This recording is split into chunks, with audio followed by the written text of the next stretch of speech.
10 News at 9, and thank you for looking in tonight. I'm Lenny Slagan. And I'm Bob Grip. We're also streaming on fox10tv.com. And don't forget to join the conversation. It's happening right now on our website and our Facebook page at Fox 10 News. Well, we're learning much more tonight about a controversial oil pipeline being built in Mobile County's Big Creek Lake watershed. That watershed supplies drinking water for most of Mobile County and some of Baldwin County as well.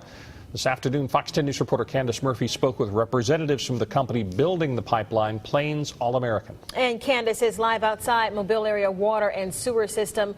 Candace, you found out this project is already well underway. Yeah, it certainly is, Bob and Lenise. I'm told Plains All American has proposed an alternative route to the pipeline and given it to Moz, despite the fact 70% of the pipeline is already complete. Now, I also found out the oil company has decided to condemn land owned by Moz this week in order to move forward with the construction. Protesters are demanding an alternative route for a crude oil pipeline that's being built from 10 Mile Terminal in Mobile to the Chevron refinery in Pascagoula. But the proposed route is still in Mobile County's watershed. We've given an alternative route to Moz that pushes the pipeline approximately a mile away from the lake. Gets it over on the far corner of the Moz property. Plains All American already owns a pipeline that runs through a section of Big Creek Lake from 10 Mile to Luberton, Mississippi. Plains says that pipeline has been in the ground for 60 years. Plains has actually owned the line since 2004.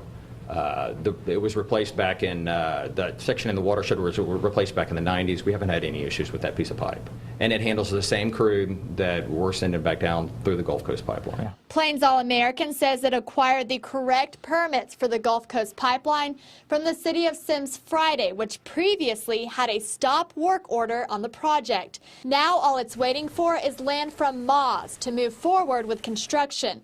Plains says after working with Moz for 2 years, it plans to condemn the land sometime this week.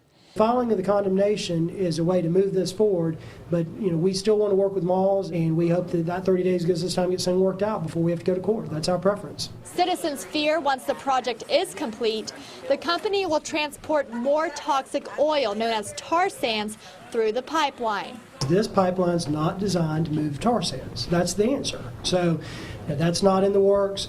And as Dwayne said, what will be moved through here is the same thing that's already moved through the 14-inch pipeline. We're told additional safety measures for the pipeline are in place, but we wanted to know what would happen if the pipeline leaked.